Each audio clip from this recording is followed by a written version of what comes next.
Hello my sweet and lovely viewers. তো কেমন আছো তোমরা সবাই? আজকে আবারও চলে এসেছি নতুন আরেকটি ইনফরমেটিভ ভিডিও নিয়ে। আজকের ভিডিওতে আমরা কথা বলবো গর্ভাবস্থায় যদি কন্যা সন্তান গর্ভে থেকে থাকে তো তারা কবে থেকে নড়াচড়া শুরু করে, অর্থাৎ গর্ভে যদি কন্যা সন্তান থেকে থাকে তো তবে কবে থেকে সে রেসপন্স করা শুরু করে, সে বিষয়ে আজকের আলোচনা শুরু করার আগে তোমরা যদি এই চ্যানেলে নতুন হয়ে থাকো অবশ্যই চ্যানেল সাবস্ক্রাইব করে চ্যানেলের পাশে থাকার অনুরোধ রইল এবং পাশে থাকা যে বেল আইকন রয়েছে সেটা প্রেস করে রেখো, এতে করে ভিডিও আপলোডিংয়ের সাথে সাথে কিন্তু নোটিফিকেশন পেতে থাকবে।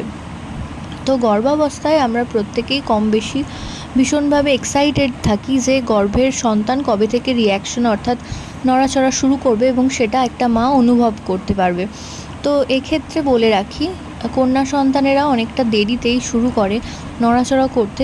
কোনো কন্যা সন্তান আবার 5.5 মাসের পর থেকে নড়াচড়া শুরু করে, আবার কেউ সেটা 6 মাসের ওপর সময় লাগিয়ে দেয়।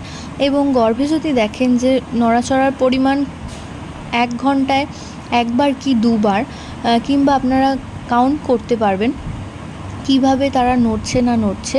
তো যদি দেখেন যে 1 ঘন্টায় 1 থেকে 2 বার নড়ছে তো ধরে নিতে পারেন গর্ভের আগত সন্তানটি অবশ্যই কন্যা সন্তান আসতে চলেছে। আরও এই ধরনের টিপস পেতে অবশ্যই চ্যানেলের পাশে থাকুন এবং পাশে থাকা বেল আইকন প্রেস করে রাখুন। প্রত্যেকে ভালো থাকুন, সুস্থ থাকুন। নমস্কার।